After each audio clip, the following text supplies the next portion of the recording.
and a few people are joining the class. Um, so I'll just welcome everybody. I'm Rabbi Marcia Tilchin. I'll put my name in the chat properly. I'm the founder of the Jewish Collaborative of Orange County and the Advanced Learning Institute. This class of learners has been something we've been hosting sort of in different a pre-COVID version and post-COVID now for 9 years since 2016. And we're very excited to be able to share great learning with people from all over the country and bring in scholars like Rabbi Sarah Bracha Gershuny to be our teachers, people we might not get to learn from if we were all in person. So that's the blessing of Zoom. And if you don't know much about the Jewish Collaborative, that's okay. We do a lot of community programming and also national programming for cause specific programs, and so I'd love to share more about that with you. But I will turn our first session of Wheels Within Wheels over to our teacher. We are both on Facebook, and this is being recorded. And if you like it, I hope you'll tell your friends about it. Fantastic. Thank you so much, Rabbi Tilchin, and thank you so much, everybody, for joining us. It's great to be together and diving into this new course of study. I know some folks here and some I haven't met. As I welcome everyone, I particularly want to welcome my mother, Esther, my first and greatest teacher. And I will just say, for the sake not just of honoring you, but of honoring our lineage, I'm wearing the sweater that your mom made for you that then passed on to me. So this feels like a particularly lovely way to note both the cycle and the linearity of time. So as folks arrive, if you want to post into the chat something about which holiday in any calendar speaks to you and why. It's just a little way to get to know each other a bit. And I want to ask the big question, which is, why does it matter? Why are we interested at all in considering the calendar? Perhaps some folks came because they like to study with me, or they have a personal connection with me, like my mom. But for others, presumably it's something to do with the topic. What is important? What is interesting about the way that we organize time? And I think you should be able to unmute yourself or post into the chat, whichever you're comfortable with, but be concise.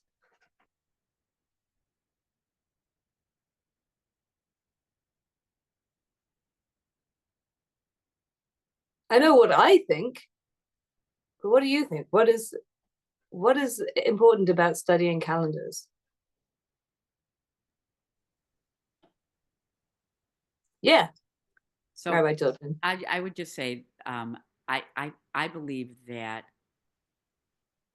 cultures and the way people live are completely defined by their calendars and the times of year that they reference and the atmospheres that they create. And we see it in America so vividly in the fall in particular, going into the winter. But I think that happens Judaically, and I know it does in other religious calendars as well. Absolutely. Absolutely. So I would say that the calendar is one of my very favorite aspects of Judaism. It gives us all these ways to be together, whether we're fasting together or living in a sukkah together or lighting candles together. It also, as Rabbi Tilchin says, I think reflects something really fundamental about the society. One of the most interesting ideas I remember from my master's in education was the idea of implicit curriculum, which is to say, for instance, in a school, perhaps even more impactful on students than anything in particular that they may be learning in the explicit curriculum are ideas such as you get older, you move into different classes, or when the bell rings, you stand up and go to the next activity, or there's one teacher and many students. All of these are examples of implicit curriculum, and there are many ways in which the implicit curriculum impacts us far more deeply than the explicit curriculum. And I believe that the calendar is rather like that. The way that we're imprinted by the way that we spend time and the way that we share time with one another probably has as profound an impact as anything else. And in part, the impact is profound because we don't think about it consciously, we just do it. I'm also really interested in the way that the Jewish calendar obviously has developed over time. We know, just for instance, that obviously Purim is later than the Torah. Purim and Hanukkah come later. And obviously the modern holidays connected with the state of Israel and 20th century history obviously come later. But there are many ways in which the cycles and the week, which is why I called this class Wheels Within Wheels, there are many ways in which the cycles of the Jewish year have been layered on top of each other and synthesized, that I'm interested in trying to deconstruct together. Because although we tend to experience them as a synthesis, since we live them, I think it tells us something about each chapter of our very long and deep and rich history, to try to see what were the interests and what were the ideas of the people constructing each layer of the calendar at the time that they were constructing it. So in today's class, what I'd like to do is start with thinking about those general overviews, what we get from each period of our history, and then to look together at some of the sources from the Torah specifically, and do a bit of close analysis of the text, because as you may know, the calendar is described in 4 or 5 different places in the Chumash, in the Torah itself, in the 5 books of Moses. And I think we can learn quite a lot from what's there and what isn't there, that we might expect to be there. And when we look closely, what these things are said to be about, or what is the interest of the Torah, what is it trying to convey? So, just off the top of our heads, let's think about the periods of history as being the Chumash, the Torah, and then we could say the rest of the Tanakh, the books of the prophets and the writings after that, and then the early rabbinic layer, the Midrash and the Mishnah and the Talmud, and then we'll think about the medieval and the modern period. So I'll just let's just do this one by one. What do we know about the calendar just from the Chumash or the Torah? What's there and what isn't there? And you can unmute yourself or put it on in the chat as you prefer.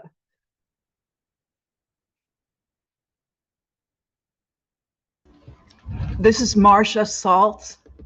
Hi, Marcia. Hi, MARCIA as well. Let's see. It's I forgot the question. Could you repeat the question again? I'm sorry. What do we know about the calendar? Yes. Okay, it's a lunar. I'm sorry. It's a lunar calendar as opposed to other calendars. Beautiful. Okay, great point. So what we have is, we know that the month is the foundational unit of the calendar.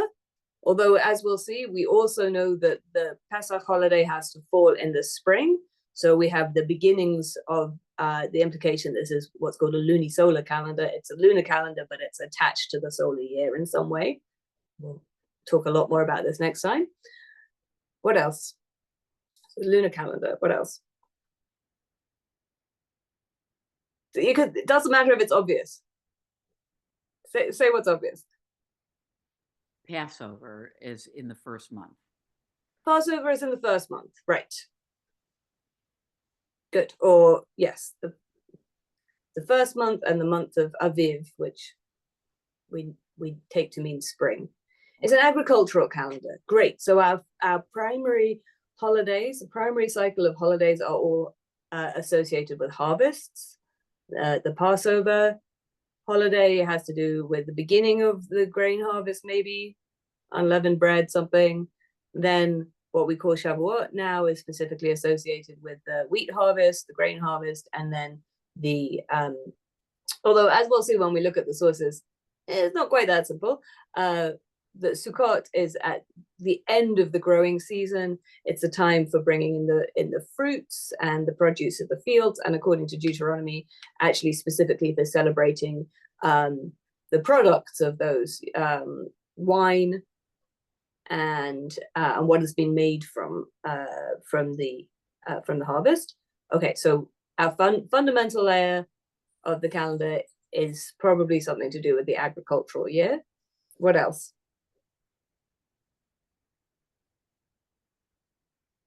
Is it only about the agricultural year? What else are we celebrating at Pesach or at Sukkot? It's the opposite of slavery. I'll give you a hint. Freedom. Right. So there's a mythic overlay to these agricultural holidays. That Passover in particular is celebrating the Exodus, and at least according to some sources, Sukkot is celebrating wandering in the desert in some sort of divine protection. Fun fact, the Torah makes no connection between Shavuot and the giving of, or the receiving of the Torah. This is a later idea. But as Jewish history progresses, that also gets a strong mythic overlay of what in our history, or our mythic history, these holidays are celebrating. We're given instructions on using objects like the shofar to mark different dates or events in the calendar. Great, fantastic. Okay, so we have certain objects, and it's worth mentioning, since you say the shofar, although it's only in one and a half of our 4.5 calendars, we do have instruction about the what to celebrate, or how to celebrate the first day of the 7th month, and also the 10th day of the 7th month. And the shofar is instrumental. Sylvia, I see you've unmuted yourself. Oh, I put my hand up first. I mean to unmute myself. I'm sorry. No, please share. And significantly, I think, Pesach and Rosh Hashanah, which come at kind of other parts of the year, are intimately related. Please say more. Pesach, which is sort of another creation story, marks our moving from Egypt into the wilderness and freedom. But what do we get there? We get Sinai, and we get the giving of the Torah. And the new year is celebrating our the end of our readings of the Torah. So the end of the year, beginning of the year. It's I think it's very related, because for the very next thing you're going to do is of Shmini Aretz, and we're opening the Torah again. Okay, great. So we could say actually the cycle of reading the Torah, that's something to add to our next layer of the calendar, perhaps. But Sylvia is pointing us also to a very important point, that we seem to have two new years, right? As we'll see from the Mishnah, there are actually more New Years, but this idea that both the spring and the fall are turning points of the calendar. And we'll look next time about the cultural roots of this, that the Egyptian and Mesopotamian cultures celebrated their New Year in the spring, whereas the Canaanite cultures celebrated their New Year in the fall. So as a territory which is slap bang in between these two major cultural centers in the ancient world, the Jewish calendar ended up having both, and what the inferences of that are. But, you know, what we call Rosh Hashanah, head of the year, isn't called that in the Torah. But interesting, right, that we have our head of the year in the 7th month, right? And what we're told should be the beginning of the year, the new moon of Nisan, or the month in which Passover falls, we don't actually celebrate as a new year. We arguably celebrate the full moon of that month as a new year with the Passover feast. But actually, we don't really celebrate the 1st of Nisan as a new year at all. But this we still consider the first of months. Okay, so we've got at least two competing cycles going on, even in this early phase. And we also have here something which I'm surprised no one's mentioned yet, which is the obsession with the number 7. What else are other really, really fundamental things about time do we get from the Torah? Yes, Mummy. Yeah, unmute yourself though. Shabbat. Shabbat, right. The very first, the origin of sacred time. And what else do we get what other cycles of 7, as well as this interesting thing of having the new year in the 7th month? The 7 is generally considered sacred. Where else do we have 7s? Right, the Shemitah year. Very good, Justin. Actually, early in the description of the calendars, many of the holiday calendars, as we'll see, are really directly connected to the cycle of counting years. So not just how you count time within the year, but that every 7th year is a special year, and then every set of 7 years is an even more special year, a Jubilee year. Great. And as people are pointing out in the chat, thank you, that there are we count 7 weeks between Pesach and Shavuot, and also Pesach and Sukkot are themselves 7 days, which is in some of the, as we'll see, in some of the calendars and not in others, but we do have the idea of Pesach and Sukkot both being 7 days long. Great, so there's definitely something about 7s. What about, well, a couple other things that I noticed. The new moons themselves have some special status. We know from later rabbinic how they're celebrated, that they become half holidays. We say Hallel on the new moon, but even in the Chuck, I see you in just a sec. In the sacrificial calendar that we get in the end of the Book of Numbers, the new moon has a special status. You'll also see that various points in the Torah, some sort of revelation occurs, like God speaks to Moses on the first day of whatever month. So that there may be some idea of like the first day of the moon having being a special time. Yeah, Chuck. And aside about the number 7, Isaac Newton's first idea of the color spectrum had 6 colors, but he needed 7 for biblical reasons, so he added indigo. Indigo doesn't have to be there, but he wanted 7, so that's thank you, Roy G. Biv. Oh, I love that. That's great. Yeah, I've always wondered what's the difference between indigo and violet. They kind of look the same. Yeah. Thank you. That's very interesting. And one way of understanding the number 7 is that there are 6 directions in front, or if we have 3 dimensions, then front, back, left, right, up, down. 7 is the point where they meet in the middle. Okay, so one other thing that I noticed about the biblical calendar is, do we have any fast days in the biblical calendar, in the Torah itself? Because this is another cycle of time that we observe, is with various fast days of the year. Are there any fast days?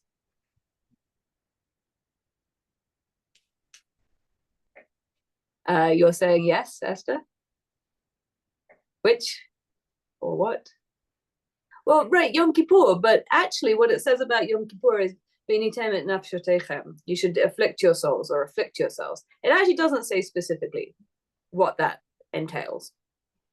It could, some would say, going to shul all day is affliction enough.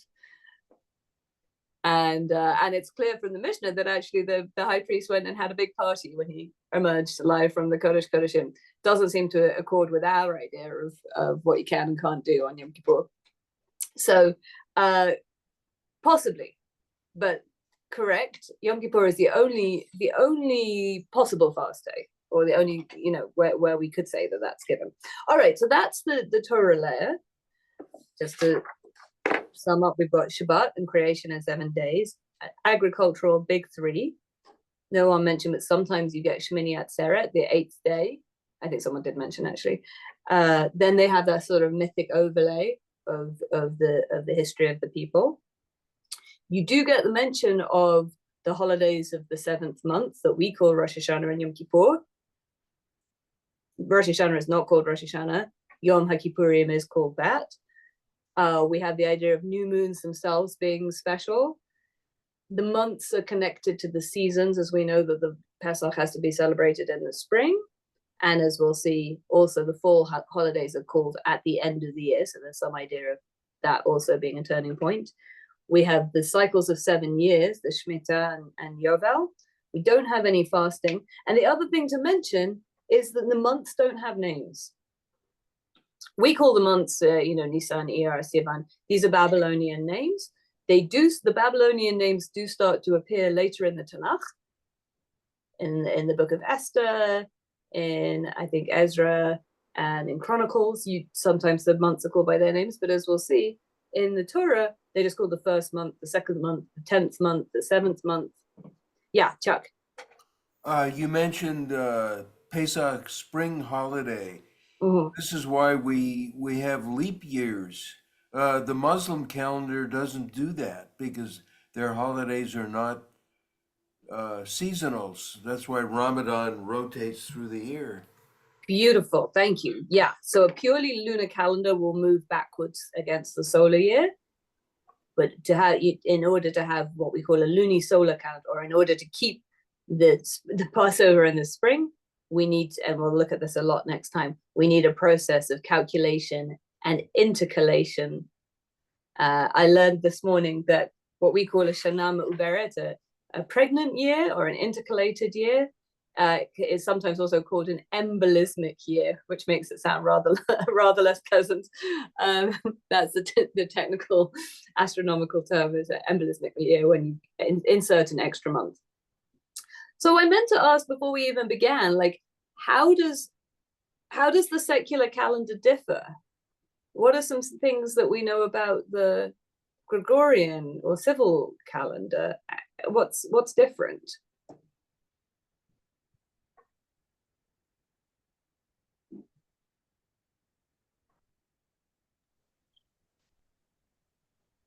Yeah, Sylvia.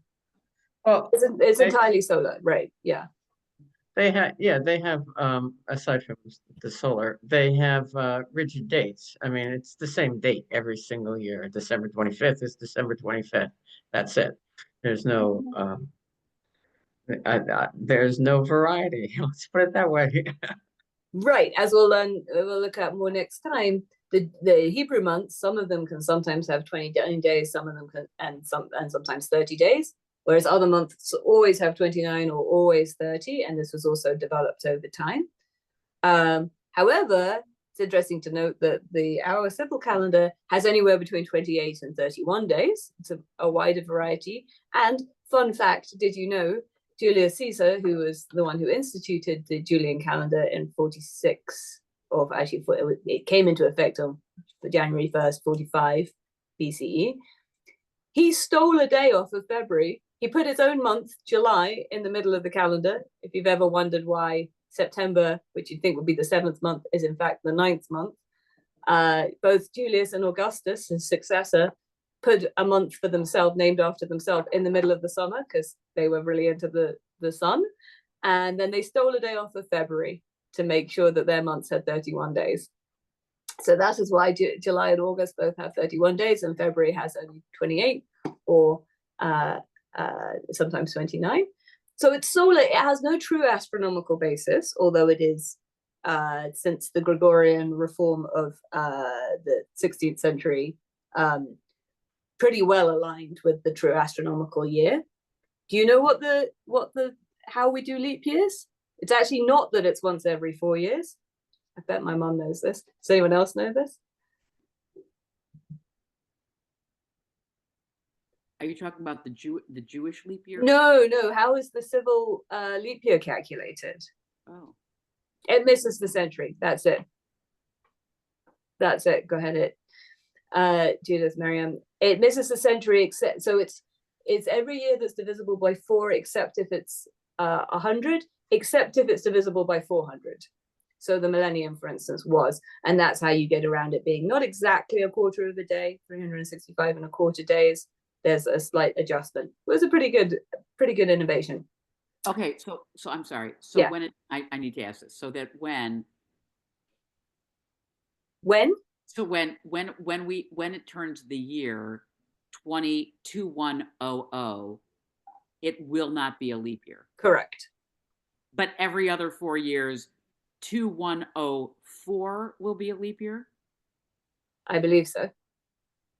Wacky. Yeah, I'm sure the internet can tell us. I'm pretty sure that's right. Yeah, Justin, that's exactly right. Why did the emperors want 31 days? Yeah, because it was their birthday month. They wanted to celebrate for longer, and they wanted to be, more important to, self-aggrandizing with putting the thing that celebrates them to make longer. So as we know from the Gregorian reform, the Julian calendar wasn't exact enough. And over time, it slipped by about 10 days, which is why there was this reform, 1600 years later.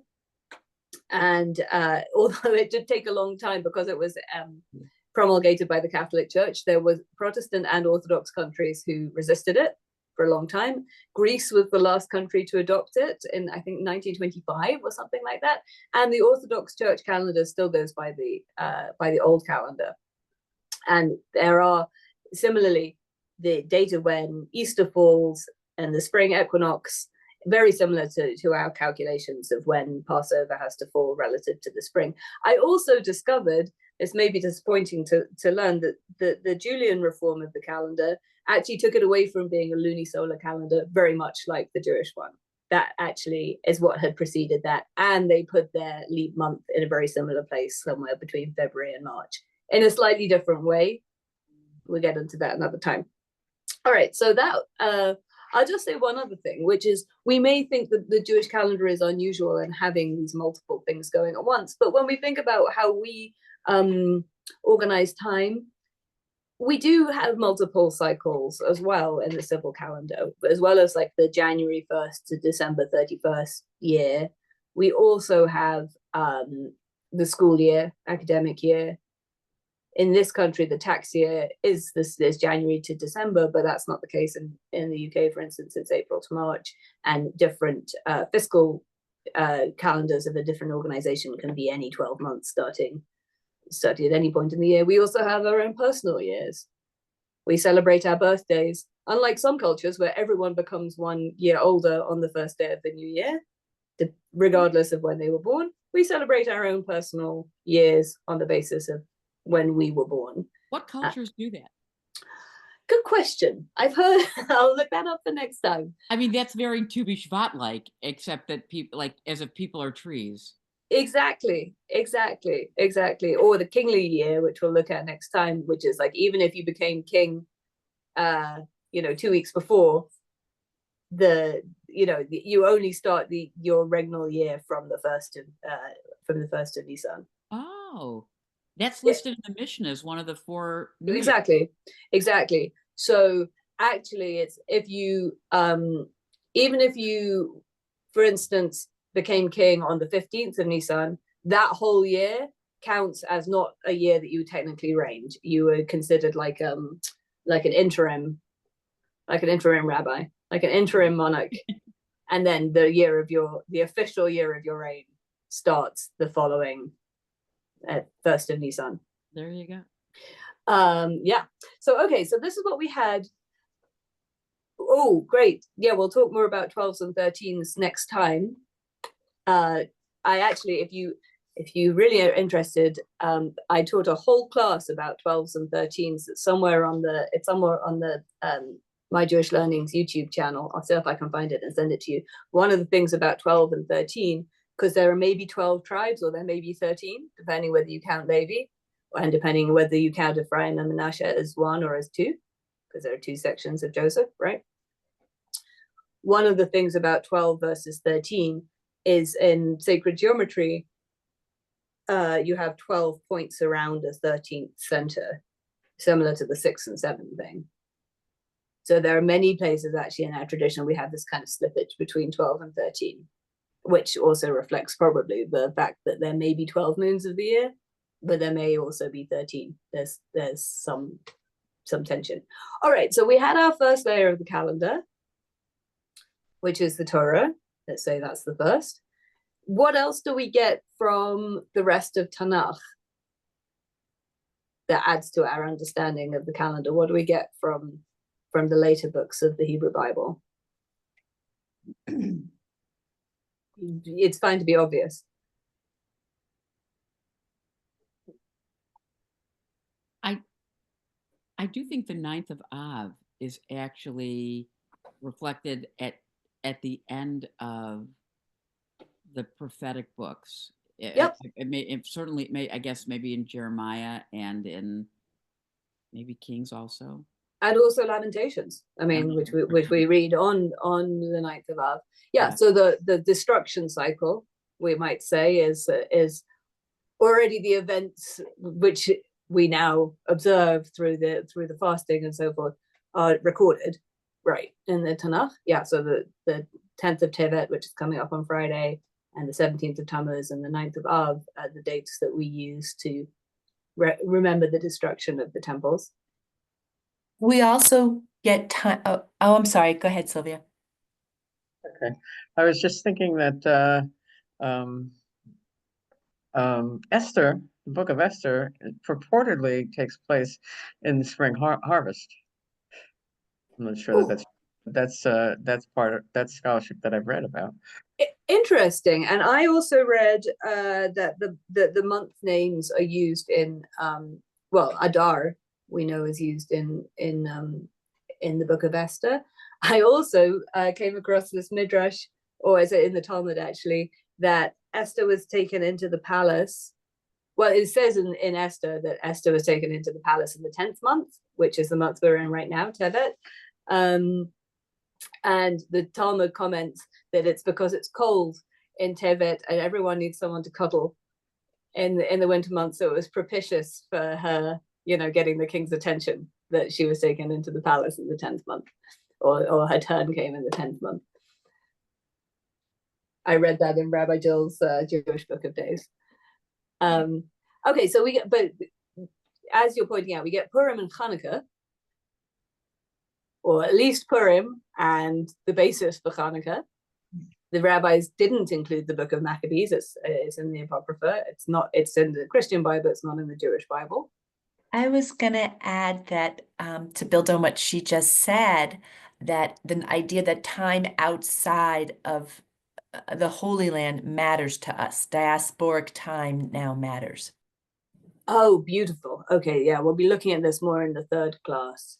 The idea of reckoning with historicity, like how does the calendar respond to things that happen, and when things happen also, as you're saying, Rabbi Ruthie, outside of the land of Israel. We do also have, and we'll look at this next time, in some of the books of the sort of story books of the prophets, what do they call those, like Kings and stuff, Samuel and Kings.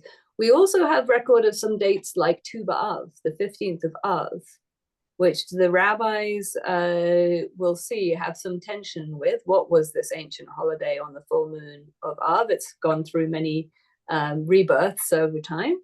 So we do have some references to holidays that then sort of fall out of the main gist of our calendar. And probably won't know this, I didn't know this until when I was researching this class. Some books of the Apocrypha, in particular the Book of Jubilees, does a lot to talk about. The Book of Jubilees may be where the idea of Shavuot as the holiday of the giving of the Torah is one of the early places that is seen. The Book of Jubilees was originally written in Hebrew about 200 BCE. It's pretty ancient. It also has a lot of interest in Shavuot as a covenanting holiday. It sees the Abraham's covenant as happening at Shavuot, and various other events. I think also something to do with Noah, various other events throughout history, all as having, and Shavuot as being a renewal of covenant throughout time.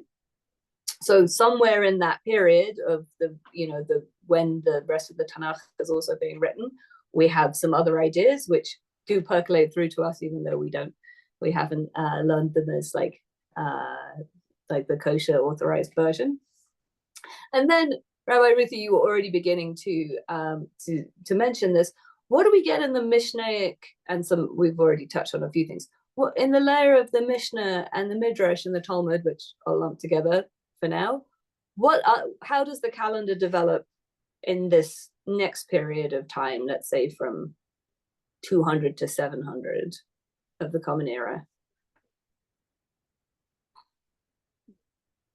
One of the things that certainly happens in that big span of time is the usage of scripture to help us delineate time. For instance, in Tractate Megillah, that's where you learn about, and it's not that different from what we do today, how scriptural associations with certain times of the year and what you read, and when Rosh Chodesh can coincides with one of the special for Shabbatot leading. So it becomes a much more advanced practice of using scripture in lieu of temple sacrifice, which probably is what shaped so many of our minhagim. I mean, I'm guessing. Is that?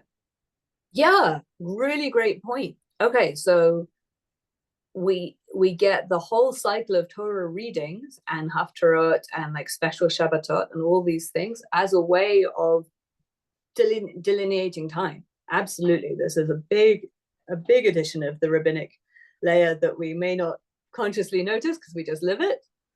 That's great. We've also already mentioned the business of intercalating or embolisming a year. Yeah. To put an extra month in. That's a rabbinic, as we'll see. It started out being purely observation of where the moon's, how the season is progressing. Then for a while there was some the hybrid system of it's both being calculated and being observed, with this business of you have to have witnesses, but the rabbi also has a chart that he's checking the witnesses' testimony against. And then later it becomes fully calculated. A few hundred years later it becomes fully calculated, which is how we do it now. We know where the holiday is going to fall. You can look it up and see in 100 years when Rosh Hashanah is going to fall. Okay, so that's a big rabbinic innovation, is the fixing of the calendar.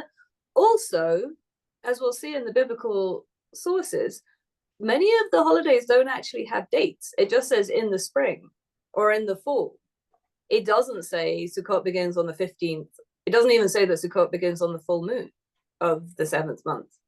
So the rabbinic calendar ties down, exactly when Pesach begins, exactly. Shavuot is most famously doesn't really have a date. It's 50 days after the beginning of something. Opinions vary what that something is. Maybe not even all the calendars tell you it's 50 days later. So the rabbinic period ties the calendar to specific dates. It also intercalates months. 7 every 19 years has a 13th month to keep us in track with the solar year.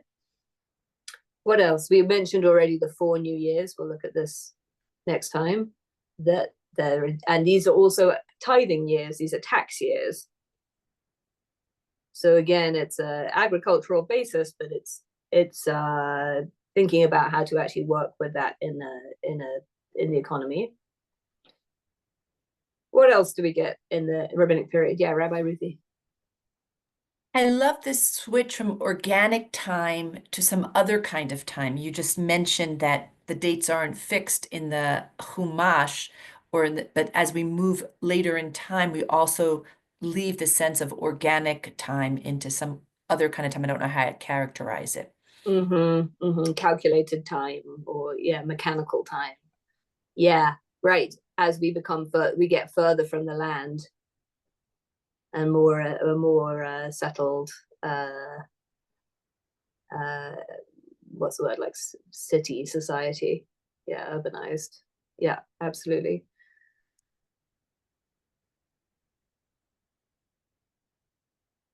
Something that we'll look at in our next session is actually that the rabbinic calendar is interested in equinoxes and solstices, which the Torah doesn't actually mention, other than the sense that the first month is called Aviv, which we understand to mean spring, and it doesn't say anything about.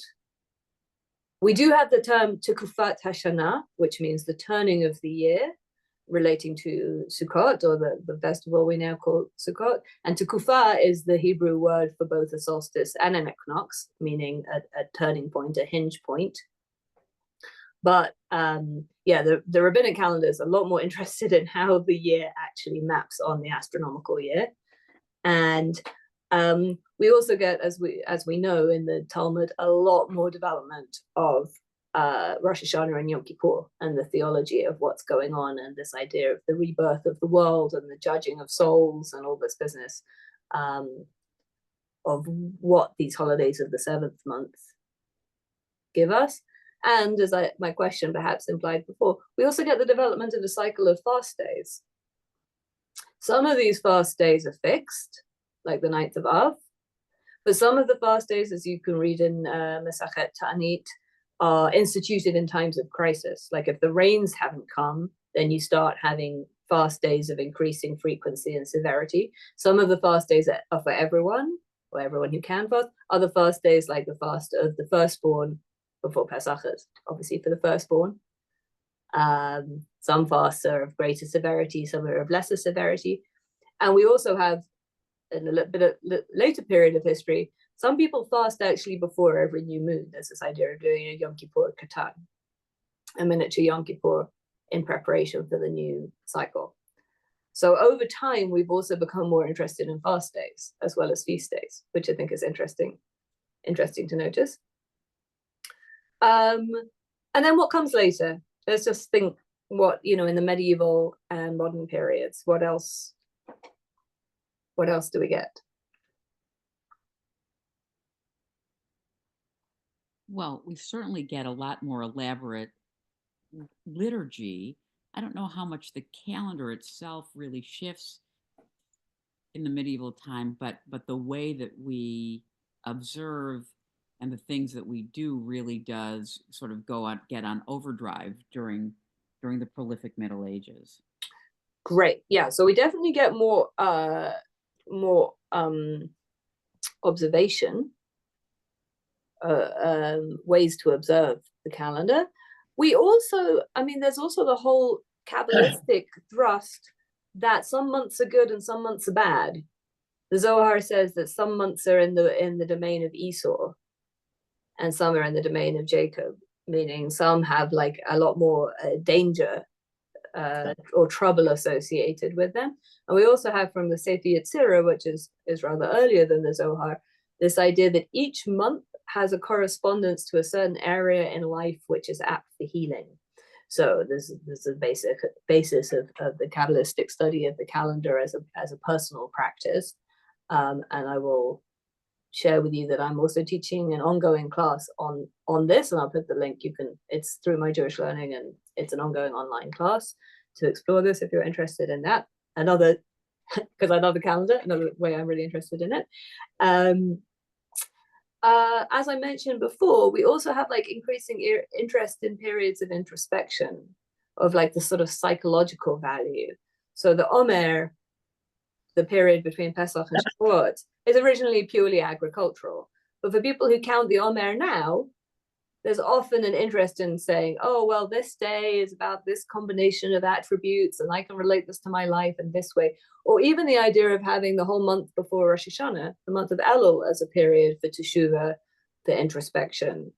All of these are later additions, the sort of psychologizing thrust of the calendar.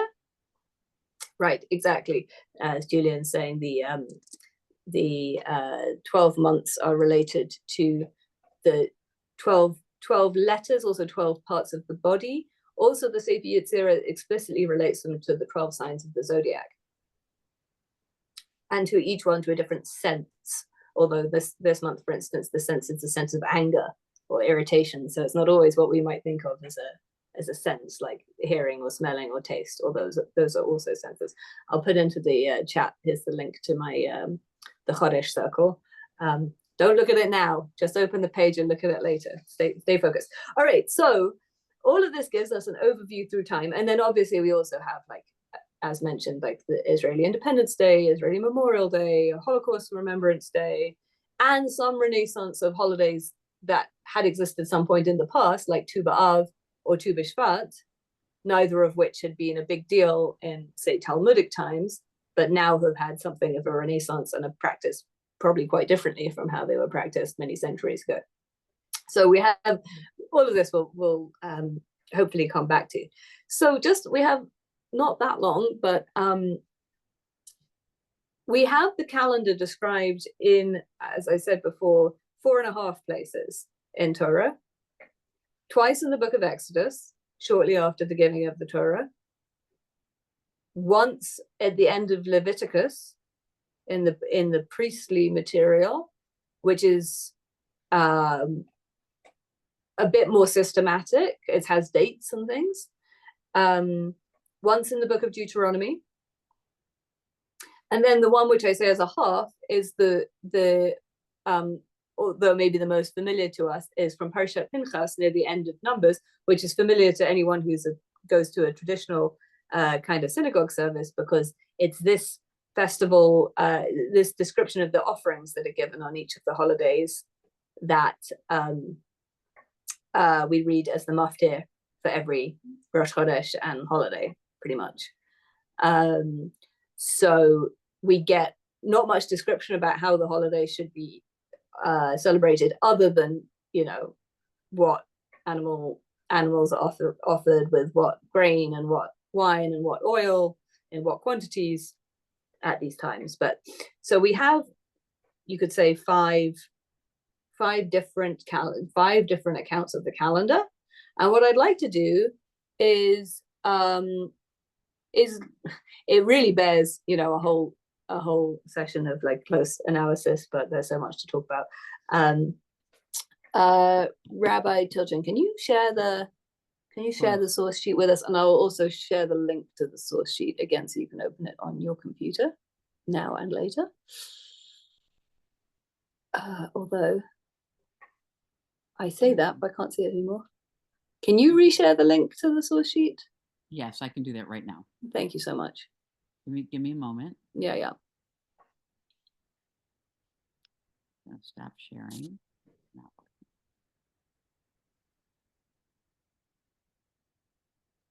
Everybody, just bear with me. I'm not super tech savvy, but I'm okay. And I can find it as well. It's just somewhere else on the computer.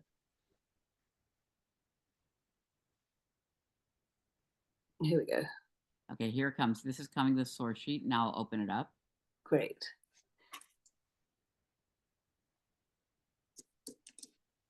I shared with everybody, and I'll share with the group. Great, thank you.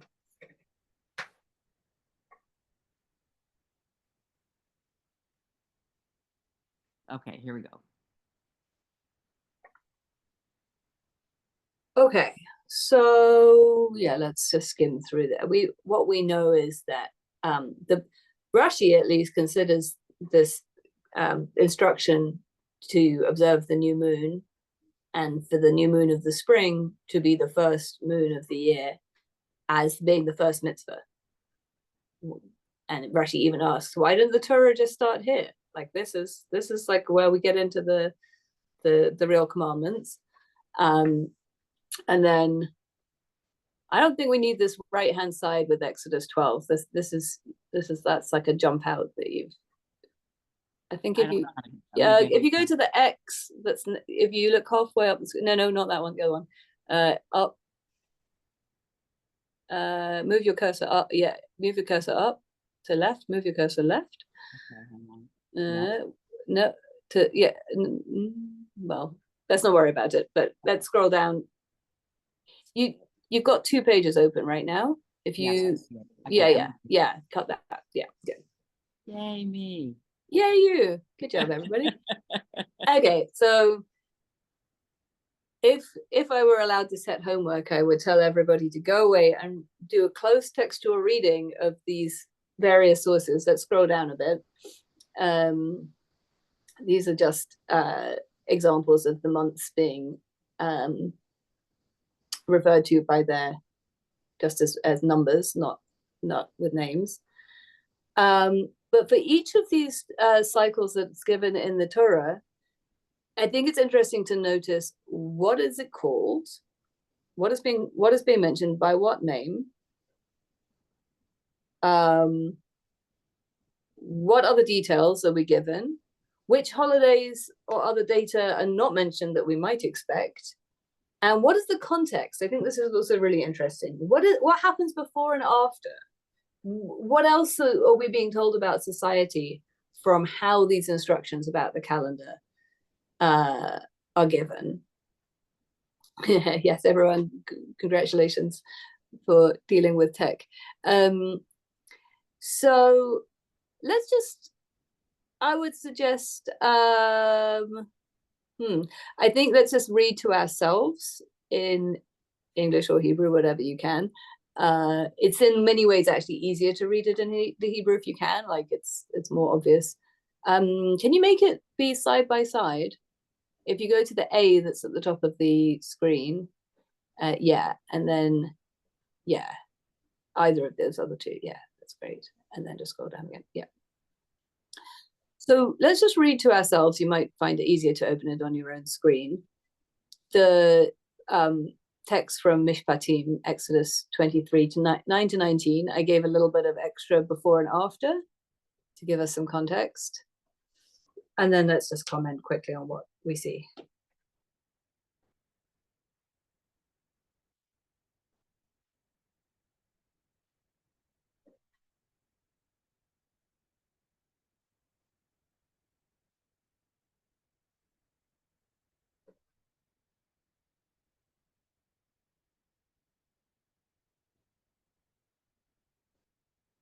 Yeah, and you can scroll down for us.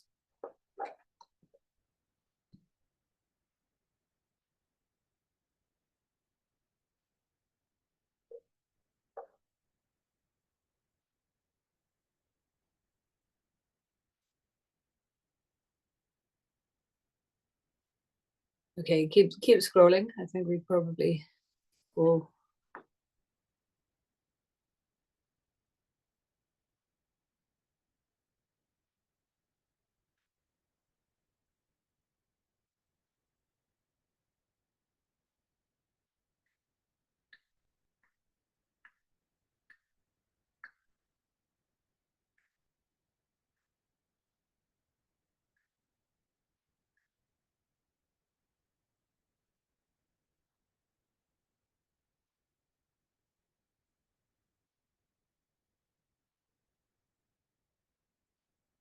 Okay, and I think let's read the other, probably earliest calendar, the one that's in Exodus 34.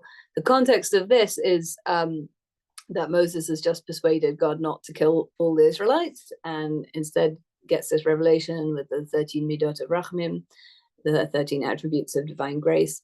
And then God says, and furthermore, I'm going to make a new covenant with you, and I'm going to dispossess all these peoples from the land, and don't marry them or worship their gods. And then it continues as follows.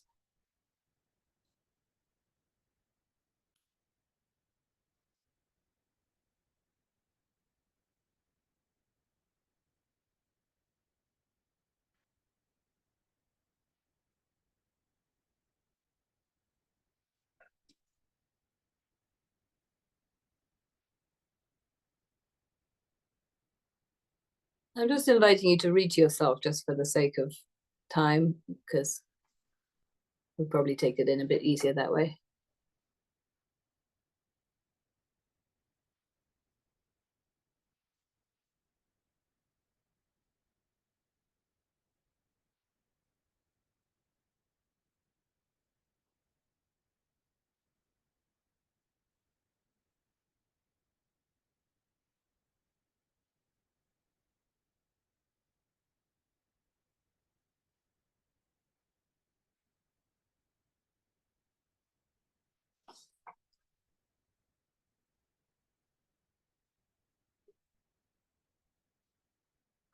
Okay, so I hope folks had time to at least skim through the material. In our 3 remaining minutes, what do you notice in these early, probably more or less original instructions about the calendar that is perhaps surprising? Well, as someone who, ran a lot of bar mitzvah programs for many years, what was always really interesting to me was the reading that we would read on Chol HaMoed, Passover, and Sukkot. I know this is going a little more granular but which included Exodus 34, which we just read, and I was always fascinated. That isn't a real explanation of the calendar like we get in Emor in Leviticus or A in Deuteronomy. It's really Passover focused, throwing in a little bit of the other regalim and what to do with the matzah. You know what I'm saying? But it's completely Passover focused, which I just think is very interesting. Very interesting. Yeah, actually all of them, or except for the Penchas one, the Numbers one, all of them are more interested in Passover than anything else, which is good to notice. What else? What else is surprising in its emphasis?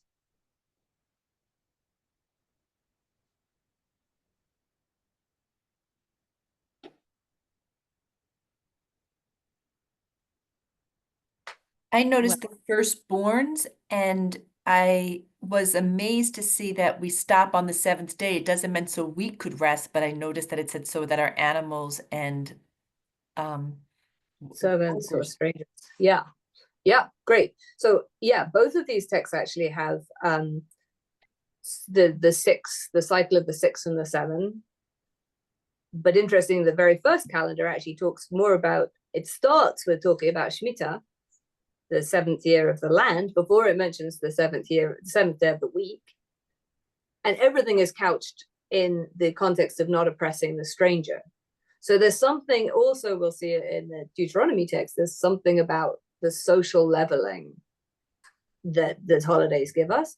But the other thing that's like really stands out to me is that this is how you, like the cultic significance, all this stuff about blood and not leaving leftover meat and the appropriate way to do the sacrifices. This is really it's cultic observance. And if you look closely in the Hebrew, it's these are the how you should celebrate my chagim. God is saying, like, these are holidays to me. These are the proper way. It's all about how to appropriately worship God. It's not really about how to appropriately observe time or be in community. Oh, wow. It's a bit of a different emphasis. All right, we are pretty much out of time for today, but I would really, I do invite you to read these other sources. Just take a few minutes to read through these holiday calendars and highlight anything that comes to you. And we'll start next time with a little review of this, because each of them does have some difference in emphasis. The questions are on the source sheet too. It was wonderful to start this course of study together, and I'm looking forward to being together again next week and the week after and the week after. And Chuck, we have 1 minute for you to say whatever you'd like to say. Something we definitely don't have to worry about. In the year 3100, there'll be no Hanukkah. Because? Hanukkah starts the 1st of January of the next year, which will have 2 Hanukkahs. Don't worry that's about amazing. it. Thank you for telling me that. That is crazy. That is Crazy. crazy. Okay. So the year 3101 will have 2 Hanukkahs. Exactly right. Wow, I'm going to take that as one of my fun facts that I share with people. Thank you. 3100 no Hanukkah, 3101 2 Hanukkahs, like the blue moon of Hanukkahs. Beautiful. Okay. Thank you so much, everyone, for contributing your wisdom and knowledge. It was great to learn with you, and I'm looking forward to being together again next See you week. next week. Thank you, everybody. Thank you. Bye. Thank you.